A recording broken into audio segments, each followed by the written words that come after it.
Here we are today with the Down the Road podcast. I am your host, Kamran Fulati. Today I have Magic guard Mac Mcclung. Thank you for taking time out of your busy schedule, Mac. Appreciate it. I appreciate you having me. Thank you very much. No problem at all. All right, first things first. Let's just go over the resume. So you have Big East All Freshman team. You have Big 12 Newcomer of the Year, G League All Rookie, G League Rookie of the Year, G League Next Up game, which is the All-Star game for the G League, in case people are not familiar. Then we have a G League champ, and then also Slam Dunk champ, and then just as of a couple days ago, Magic single game scoring record right there. That's quite a resume. Most people when they play basketball, they never make it past their biddy ball team. So, are you happy with it so far? Yeah, I'm grateful. I think that's cool to hear you say that. I never take for granted I play this game for a living. I've got to play this far, and obviously I'm super hungry to keep going. But no, that's really cool, and I appreciate you saying those out loud. Sometimes you kind of have to, Mac, because you hear all the same stuff over and over. Hey, good game. You hear this, but it's cool to have that outside view, someone that doesn't know you, that kind of goes in, looks into those items, and reminds you, kind of brings you back throughout all that. Watching throughout your high school games, all that kind of stuff, it's been fun looking into this story. And I did not know beforehand that your name is Matt. Well, it's Matthew. So it's weird. My dad's nickname was Mac, and my mom was like, I'm going to name him Matthew. And my dad was like, I'm going to call him Mac no matter what. So everyone just started calling me Mac, and it eventually ended up on my driver's license somehow. So, I've only been called Matthew when I'm in trouble by my mother. So I usually am alert if someone says Matthew. When was the last time someone called you Matthew? Or when was the last time you actually went by it, or have you never gone by Matthew? Like in kindergarten, you said, no, actually Mac. Yeah, nobody, I don't know why. Everybody just knew it was Mac. No one's ever called me Matthew besides my mom. And if I'm in trouble or it's something serious, that's the last time I heard it with my mom. So most people don't even know it's your name? Yeah, nobody really knows. I think when they figure it out, it's a big shock to everybody. Yeah, that's cool. Definitely did not know that one at all. But you're from a really small town, Gate City, obviously really important to you. The town is about 2,000 people. And my high school graduating class had over 1,000 people. So I can never imagine being from a town that's only 2,000 people. Your school, when I was watching anything on it, it kind of looked like almost a fake movie in a sense. All the tropes that are in there, small town, basketball team with a star that's going to break out and do all of this. Like, did you ever see Varsity Blues? You know what that is? It's from the 90s. But I know of it. I haven't sat down and watched it, but I know what you're talking about. That's kind of what it reminded me of. You just have this super small town. Everybody was here, and you have so much pride with them. And you wore the Gate City jersey in the dunk contest, which is so cool that you keep it along with you. Did they give you the keys to Gate City yet? They did. They had a presentation. They put my name on the court, and they retired my jersey, and they gave me a key to the city. So it is like a movie. I'm so proud of it because I'm grateful that I grew up there in a situation with the people there, and how supportive they've been of me is just incredible. Like, no matter where I go, where they're watching all the games, and they're just so supportive. And it was cool kind of growing up from that background and living in all these big cities. Do you have to pay for a meal out there anymore when you go home and visit, or are they just? I usually stay inside. I don't go to many restaurants, but if I do, I try to pay just like everybody else. At what point did that happen where you try to stay inside when you go out there? Because you were kind of an online sensation when you're in high school, and there's a lot of those that do happen, but most of them typically fizzle out. I'm sure you saw a lot of other kids that were on YouTube, or people that were maybe not getting SportsCenter like you were, but that were online sensations, and they're not anywhere to be found in any kind of league anymore. So was there a point in high school where you kind of stopped going out and being so social because it was taking over at that moment? So in high school, I never went to one party, or I didn't do anything outside of basketball really, besides hang out with my best friends. Like, we go to movies and stuff, but didn't go to one party, wasn't doing any of that. And kind of when I came back, like even in college, you go places, you go to the food city and the grocery stores, like you get noticed. But once I came back this summer, I was like, okay, I got to be pretty selective what I do and where I go. Yeah, you get put on a big stage. Me being a diehard NBA fan, already knew who you were before the dunk contest. I know a lot of other people may not have found out the name Mac Mcclung, but you pretty much became a household name overnight, which is wild. Just, I mean, I can't imagine a world switching like that. I mean, it's kind of what you anticipate if you go into pros and into a sport and you actually do become pro. You anticipate something like that to happen, but not that quick. Usually it's something gradual if you're not the number one pick in the NBA draft. Right. But it was nothing gradual about it. It was you've been in the league for a little bit. The G League, you had a few 10 days beforehand. You played with the Bulls. You played with the Lakers. We'll get to all those points in a minute. But one last question about Gate City while we're still on the topic. Is there, at like the local diner, a Mac item on the menu? Do they have like a mac and cheese? Is there any kind of Mac milkshake or anything of that nature? Has anyone tried collaborating with you in Gate City yet on that? I don't think so. I heard something somewhere. I don't think it was in my hometown, but I think it was close to my hometown that there was something, and I totally forgot what it was, but I don't think there is. That would be cool. That would be cool to do, though. Is there a restaurant that you go to when you go to Gate City? So like that's like what's like your restaurant you have to go when you go home? I do always go to La Carreta. It's this Mexican restaurant. Doesn't matter whatever it is. I'm going to go back there with the friends and just enjoy a good time. Are you going to pitch for them to put in the Mac item on the menu now? Hey, that's a good idea. That's a good idea. I'll try. Instead of queso de bill, we Mac'd it. Oh, wow. There you go. I don't know if I've earned that yet. The best appetizer there is. So, talking about this, we have other sports that you've done. You've done snowboarding. You've done football. Basketball is the one that sticks. What else do you enjoy? You enjoy golf, right? Yeah, so I just got into golf this year. Me and TQ go just about probably once or twice a week. Wow. We really enjoy going. And, other than that, I love to read. I love, like, poetry. Music. I've been writing both of those and just trying to be creative in other aspects of my life. What do you read typically? Is it just poetry or is there All types of stuff. A lot of self-help books, though. A lot of, right now I'm reading Chop Wood, Carry Water. I got that from KT, actually. So just, a lot of the books I've had are recommended by other people and friends and kind of have, like, book clubs where you share books and stuff. So really just anything that comes up. Yeah, I'm a big reader myself. My wife is a super reader, though. She's read like 50 books this year. That's not an exaggeration. Okay. She's in the 40s right now. Mm-hmm. But I am only at like number 3. I used to read so much more, not as much nowadays. Mm-hmm. But 3 books, still 3 more than a lot of other people in years. Yeah, that's incredible. That's amazing. So golfing, you're in the golf capital kind of the world, I would think, Orlando, Central Florida. Mm-hmm. I mean, you have every golf resort out here that you could think of. Do you have any favorites yet, or do you and TQ just try to hit something different every time? So we've went to different places almost every time. We've went to Rio Grande, I think is what it is. I feel awful if I pronounce it wrong. I've golfed like twice in my life. Yeah, we went there a couple times. They have great food, great course. So we're not too good. We're practicing. This is our first year, really getting into it. So we're kind of like, that's why I think we enjoy going together. That we both are not very good, but kind of makes it fun. What about going to like a driving range? Is that kind of like your thing, like a Top Golf or anything like that? We go to those on the road as well. We go and play, and we had the whole team come out last time with us, so it was a lot of fun. So for another future episode, we should make a series of me, you, and TQ doing a round of golf. I will be the worst because I have no experience really. Just went one time like 10 years ago. Right. So we can go ahead and do that, and it would be like a kicking it with Mac, TQ, and Kamran, and just kind of have a fun outing about it. Maybe wrap something around it and have a good time. I think that'd be kind of cool. I don't know if you would. Yeah, that sounds like a great time. It could be in a Magic expense, so it doesn't cost anything to any of us. That makes it even better, right? Definitely for it now, yeah, definitely. There we go. Do you still go snowboarding when you go back home or anything like that? So actually the snowboarding was a one-time thing. Oh, it was wow. only one time, and I broke my wrist, and I never did it again. Never again. It was like on a makeshift snowboard. It wasn't even a real one. It was like I think it was like a brown bag or something crazy, and it did end up well for me. So you didn't go snowboarding. You went brown bagging. I went something. Yeah, it was like a cardboard box kind of. And then how did that love from football change into basketball? Because you were primarily a football player before you didn't touch basketball until middle school. Is that correct? Right. Yeah. No, I loved football. That was my first love, and my dad played, so I wanted to be like my dad and play football, and I still love it a lot. You know, a lot of times in my life, I'm like, what would have happened if I, stick to football? Like my parents and friends always say, like I would have been a better football player. So. No, kind of hurtful.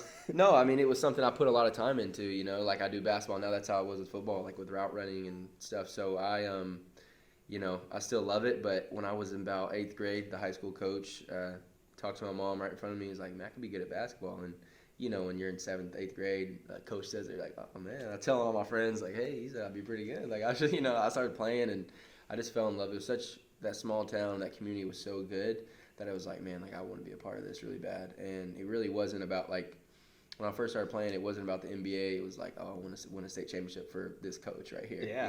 And from then on out, I just fell in love with like the creativity and just like trying to be unique and trying to be a certain thing that I haven't seen, and then I just fell in love. So 2,000 people in the city of Gate City. Does everybody make the team in middle school and high school? Because I don't know how many people are actually even in how many people were in your graduating class in high school? Yeah, I'm not sure, but there's kids who come from different counties though. So I think there was around maybe like 160 or so, just because kids would come from other places. But no, I think most of the people like that were on the like 3rd grade team were on the high school team. You know what I mean? Like they just keep going up, and the team stays the same. That made it so great though. Like it was all of our best friends just playing basketball together, so it was a lot of fun. Yeah, I definitely felt bad when I had coached middle school basketball for a little bit and having to cut kids because, like I said, the schools were just so big. I went to middle school and high school with former slam dunk champion Glenn Robinson III.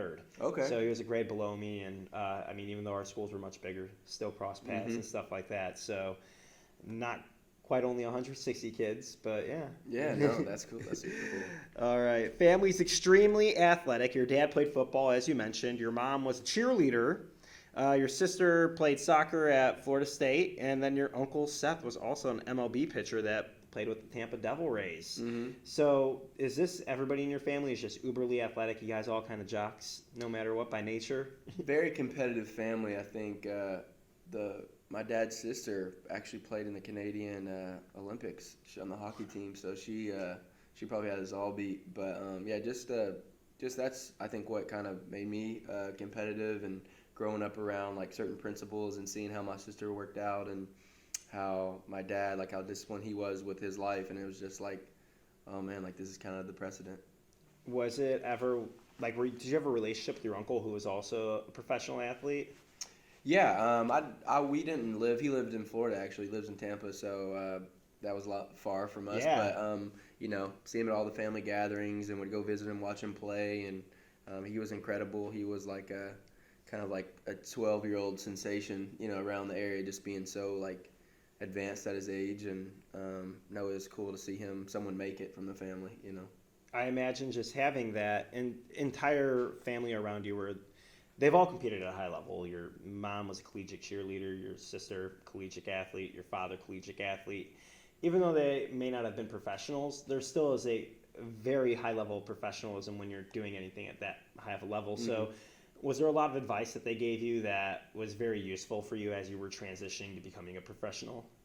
Yeah, most definitely. I think I've always been a person that learned through experiences. I always thought like, I'm going to be different, and I'm going to do different than my sister did, and I'm going to be like this, and I would have to learn like, okay, this is good, but take this part out. And so I was like kind of rough around the edges that way. Like I wanted to learn myself, but I definitely learned the competitive and the work ethic from them, and that was something that didn't really need to be said. It was just showed every day, like seeing my sister wake up every day, like, do 2-3 workouts a day, like, you're a high school girl, like you have tons of things, your friends and stuff, and she just made that her priority. And I think, that was very inspirational to me, and maybe caused a lot of jealousy too. I was like, oh, she's so good. Like, I wish I could be like her, and just kind of helped me a lot. I mean, yeah, to do anything like that, you do have to put in the hours. Anybody that I think you could see the difference when you're growing up is that, all right, well, you put in this many hours. I don't know how much the 15th man or however many people, 10th man on your high school basketball team put in. But you saw the hours your sister put in, and you saw how great of a level she got to. And then when you come to the league, whether it's NBA or G League or even college, everybody else put in all those hours too. And that's where the equalizing lines start coming out, and you're on a more even playing level. It's harder to drop 50 points. Instead, you only drop 44 now. So, but you kind of see that part level out. I mean, was there the biggest shift was it from high school to college, or was it from college to playing professionally? Where did you see the biggest shift in the playing field where you felt more equalizer and it's more difficult to get everything that you want?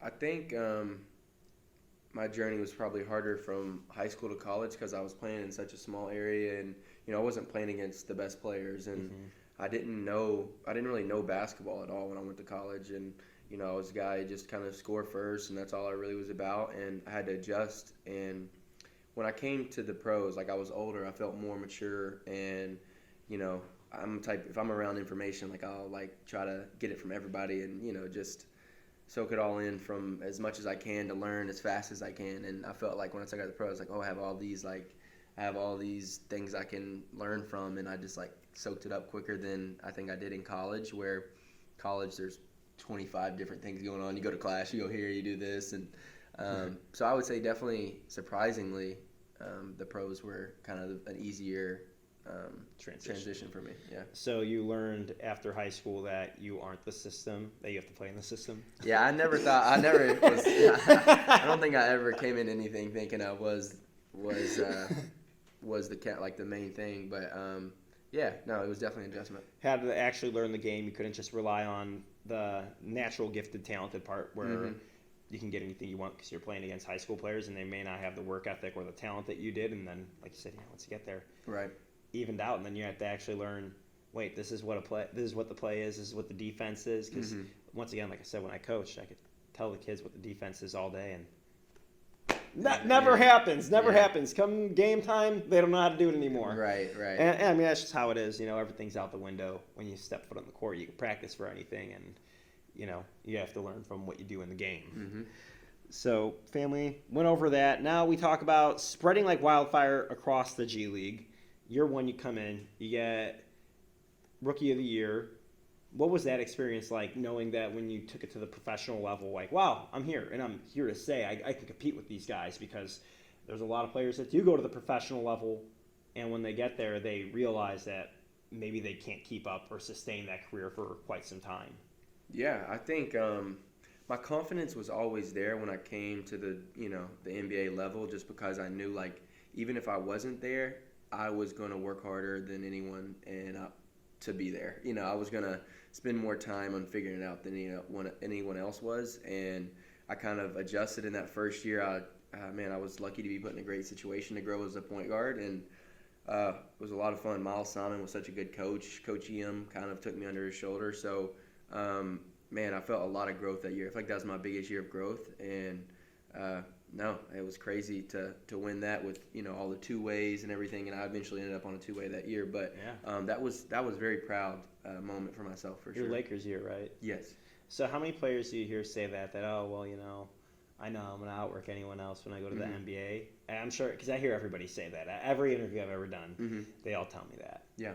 Now, you hear everyone say that. How many people do you actually see truly do it? Everybody talks about it, but how many people are actually doing it? Like, when you see it, about half the team maybe, or is it more than half, or is it more just we say it but we don't actually do it? I think people work differently. I think there's different types of work. Like when I'm saying like I'm going to work harder, then not that I'm going to be on the court longer. Like when I go home, I'm going to meditate. I'm going to read. I'm going to help myself grow as a person, and like all that trickles down to like success. And I know that like every like almost breathing moment of my life, I'm trying to be better in other ways. So it's like, I think there's very few people you meet and you're like, oh, this person like will do anything in the world to make this happen. You know what I mean? Yeah. I feel like I personally feel like that's how I feel about the game. So you notice those people pretty quickly, but I think it's more rare than not. But a lot of people, everybody's working hard in the pro level. Like everybody can put the work in and has discipline, but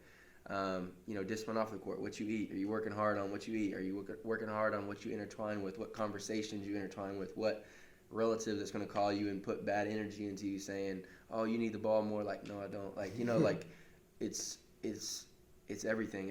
How you do anything is how you do everything. So I think really the biggest thing for me is like just being careful what I intertwine with, like, platonically, romantically, like just everything is discipline for getting better. Yeah, isn't it funny how often people that have never been in your shoes think they know more about the game than you do when they tell you, oh, you need to have the ball in your hands more often. And it may be someone that's never played basketball, but, you have your coach out here who's looking for the best interest for you, best interest for the team, looking for the best interest for everyone to succeed. I mean, that's how the G League is. Everybody wants everyone to get called up. I mean, I'm waiting for the day that you get called up and it's a, hey, Mac, congratulations for your call up. Hey, Mac, congratulations on signing your two-way. Or, hey, Mac, congratulations on getting your deal for the rest of the year. Right. Yeah, I think, like, that's the thing, too. People are like, oh, like, you know, you put up 44 points, you should be in the NBA. Like, do you think when I go on an NBA team, like, I'm going to have that same role? Yeah. That's not what's going to happen. Like, when you say, oh, you're shooting 45% from three and you're making the right play every time, then you're like, okay, yeah, that does make sense. That's why I should be in the NBA. Not because, oh, you put up – I've been doing this for two years now, you know, and it's not about the points for me. It's about, like, winning, too. Like, that's a principle I've tried to show people. That's what I do, and I help teams. But, yeah, you know, it's hard. You can't spend your time explaining everything to everybody all the time, but – you just take it with grace, and you know, I love you, but I gotta go. Of course. Yeah. So you have South Bay. That's your first team you go to. You get in there, and you go to the Lakers, which, I mean, for anybody that goes in any sport to ever play for a team like the Los Angeles Lakers, it has championships. It has legacy, everything written on that. Mm-hmm. I mean, I think there's been 4,000 people to ever have donned an NBA jersey and actually play in a regular season game. Mm-hmm. And it's just wild for you to think 4,000. I mean, that's pretty much how many people are in Gate City. Like, Yeah. take that twice, and that's where it is. Yeah. And you're one of the few to ever get to do that. Where was your first starstruck moment? Is it going to practice and seeing LeBron and AD and then kind of absorbing how they work? Because at that point, obviously you're the 16th man maybe at that point, Mm-hmm. and you go in, but you have the opportunity to see those guys work. Yeah. And that has to be invaluable. That was very, very valuable to me. Kind of just when I first got there, you know, I'm from Gate City, Virginia, so like I've never seen a celebrity in my life. So I go and you know you see LeBron James, and that was the year with Carmelo Anthony, Rajon Rondo, and Wild. just Hall of Famers all over you. I mean, it was not many young kids get to do that. Right, and I was definitely grateful, and I wanted my mind to be like, oh, I'm here to compete and stuff. But like there was moments where you know, the first team meeting we had, I'm like, man, I feel like I'm in like a video game right now or something. Like, but I think the biggest thing I took from those guys was like, you know, we were in the film. I've said this story before, but we were in the film room, and I was like, you know, I wish we could just go out there and play. You know what I mean? Like, I wish we could go. And it's like, you know, about an hour, 2 hours. And, like, you know, LeBron and Rondo are still, like, pointing here and talking about if this came here. I'm like, man, like, the discipline they have, like, just in the film room and every detail of what they do, whether it's something you don't really want to do or something you do. And I was like, man, like, everything about this game, like, I got to grow in to, you know, have a chance. And that was very inspirational for me. Yeah, it makes it seem like a no-brainer why they're Hall of Famers when you're actually around them at the Mm-hmm. moment. You know, some people think that all you do is just go out there and play basketball. Right. They don't realize how many hours of your life truly go into it, and not just the dribbling factor and not just the shooting factor. Yeah, you can put up 1,000 shots. Everybody puts up 1,000 shots. Right. But how many people, like you said, sit there and dissect the film like that? Mm-hmm. It's just so wild. I couldn't imagine being a pro and sitting next to them right off your first team. You earned that two-way. And what was that feeling like, just knowing, like, hey, I'm in the NBA now? I mean, the G League is the NBA, but it's not quite that level. You're not on the private team playing with everybody else. Now you're up into a private plane. What's that experience like, going from – I don't know how you traveled when you're in Texas Tech. I don't know how you travel when you're in Georgetown. I know how you travel when you're in high school, and I know how you travel when you're in the G League, which G League has gotten much better, I mean, compared to when I started – falling in love with basketball about 15 years ago. When I hear those stories compared to what it is today, night and day. So what is that difference like? Like, what are the other things you're absorbing when it's not just the basketball moments, but it's the everything moments when you're there? Yeah, I mean, so that year kind of like, that was my rookie year. I got 2 call-ups to the Chicago Bulls. And so, you know, I was playing really well. I was having a great stretch, and I was like, man, like, I know I can play in the NBA. And you know, I got that call up to the Bulls, and you know, I told my mom, like probably 2-3 weeks before, like I was playing really well. I was like, I'm gonna get called up, but let's act like that's already happened. Let's enjoy it now. Let's have the feeling that it already happened. I want you to accept how it happened. So once we get the call up, I'm ready. I'm focused. This is all about business. Like this is blah blah. And I got the call. And it all just went out the window, like, just emotional. You're like, I call Mom, hey, Mom, like, I called the NBA, like, I'm going to go to the Bulls. And you just, like, catch yourself, tears going down. You're like, you work so hard for it. Like, no matter how hard you wanted to prepare and be like, hey, it's time to get to work, you're like, wow, like, you know, this is something I put my whole life into doing. And then, yeah, I got rewarded with the two-way. So, Yeah, that was a great first year to end on, and got to play some games, and it's like you get a little taste, but you just want more. You know what I mean? You feel like you belong, and you just want a situation where you can keep going with it. I mean, there's so many players that do get 10 days, Mm-hmm. but there's not a lot of players that get with 3 different teams where Right. they get multiple 10 days, multiple 2 ways. Mm-hmm. A lot of the time it's just here's your 1 2-way contract and you're out. Yeah. And that's that. Or here's your 1 10-day and you're out. Mm-hmm. And then you come in here, you play 4 games in, you're breaking our single franchise scoring record, but even that aside, you're playing really well in every aspect. Like I said, I watched the first preseason game we did that was closed off, and I said, wow, he can do a lot. It's like in 2K status, you have bailout Hall of Fame. I can't believe how long you sit in the air when you have the ball and you realize you don't want to take that shot, and you're going to make a good pass still. It doesn't make sense. It's one of the things when I'm playing NBA 2K and I see someone make the pass and I say, hey, that's bull. That pass would never go in real life. I don't care what pro it is. And then you're doing that. So you're doing all these other contributing factors to make sure your team is winning. Mm-hmm. So I just would have to think it's going to be a matter of time before it happens again. And you sit through that process.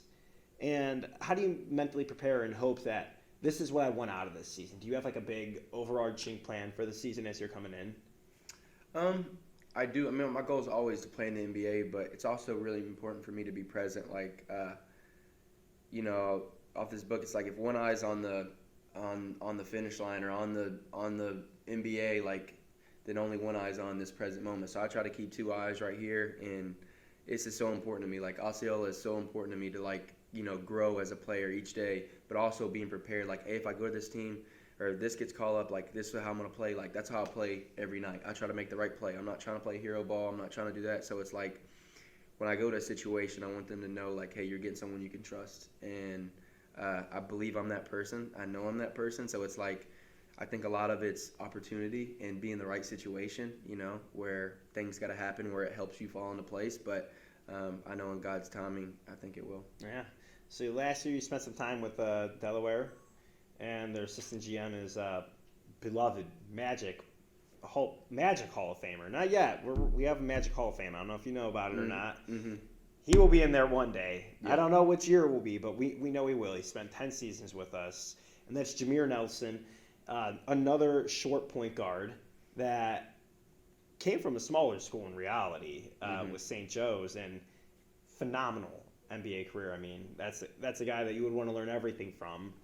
How was it learning from him? How often was he involved with helping you in developing your game, not just being a GM? I have no idea how he operates in this role. So yeah, Jameer, he was the type of guy. He was at every practice, but he was the type of guy when he said something, everyone listened. And for me, like when he would talk to me, I knew it was very important and something that he saw that I could grow in. And he would talk to me after games and after situations that he thought I could change and I could do this differently. And when he talked, I definitely thought it was very valuable. And he's a super high IQ guy, as you guys know. But he was just a delight to be around, to be honest, and someone I look up to as a small guard, and his high intelligence and his impact on the game for sure. That's awesome. That's great to hear. I mean, it's the reason why I fell in love with basketball was Jameer Nelson. Oh wow! And so I've always looked to him during all of his phases, all of his post-game interviews. Always loved it, and just seeing, even though he may have been the third option on our team.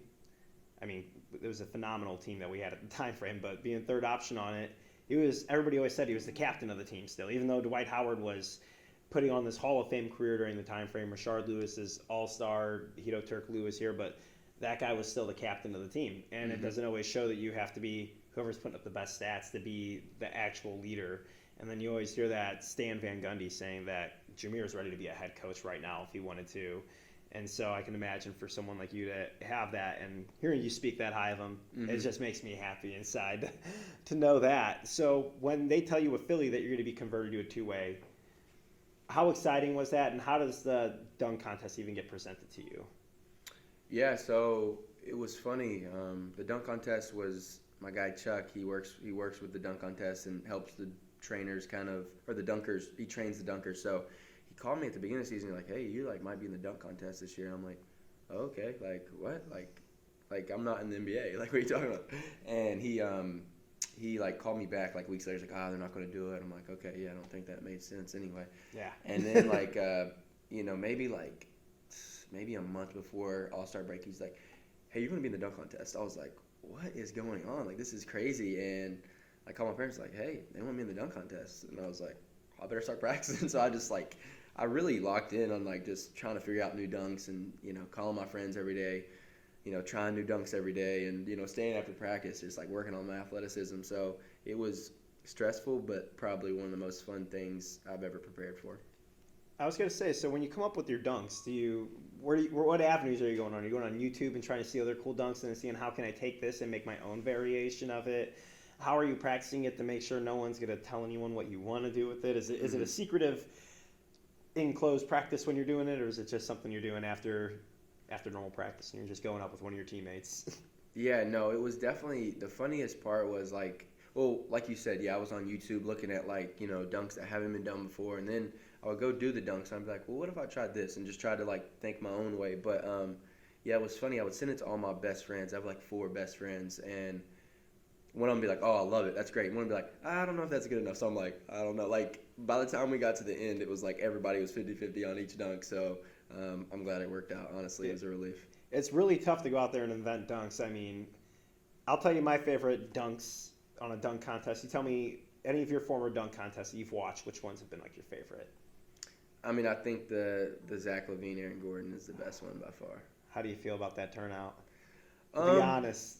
It's tough, man. I mean, it's like I think Aaron Gordon did dunks that were like better than a 50. You know what I mean? But like, Zach LaVine's dunks were just as as special in a way, and they were 50s too. So it was like who had the most dunks is what it kind of went down to. But it was just instead of like saying the good or bad, I think it was just incredible witnessing it and being a part of it. So much fun watching that dunk contest. I mean, Zach just taking off from the free throw line all the time and just putting in a new variation every time he takes off from the free throw line. Amazing.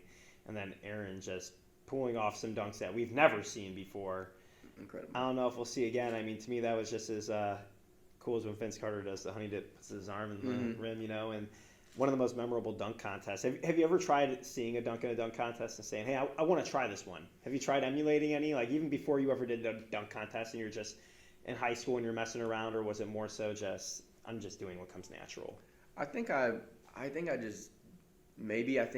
I've just seen them and try maybe in high school, but nowadays I just save my legs and wait until like some off days or something. But I'm sure I have. I can't think of like certain ones, but I'm sure I've seen stuff and tried it for sure. Yeah, I mean, you're a pro now. You don't want to take a risk of injury when you're in high school. Yeah. You're not thinking of that. You're Getting immortal. You're an 18-year-old kid. Nothing can stop you in the world.